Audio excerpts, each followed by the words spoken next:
Magandang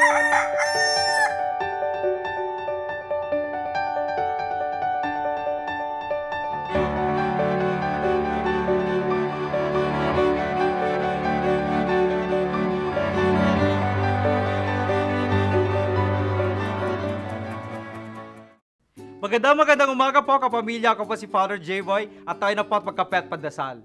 Pinagkakaabalahan ng maraming mga tao sa media ang nangyaring pagbubugbog kay Bong Navarro. Sinusuri ng radyo at telebisyon ang iba't ibang anggulo ng pangyayari. Pumasok na rin ang Department of Justice at si Justice Secretary Laila de Lima para sa lookout bulletin order para kay Denise Cornejo, Cedric Lee at iba pa.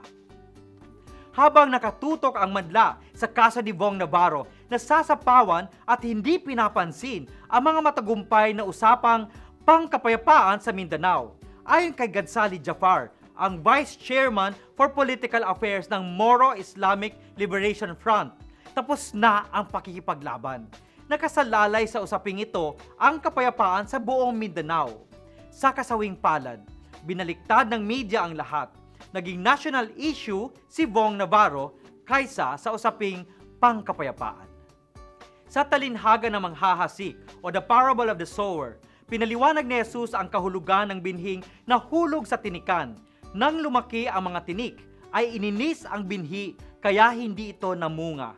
Ayon sa kanya, hindi namunga ang salita ng Diyos dahil nabalisa ang mga tao sa mga bagay sa mundo. Manalangin tayo na ang bunga ng kapayapaan ay hindi makitil ng anumang isyung hindi kasing halaga nito. Magandang umaga po.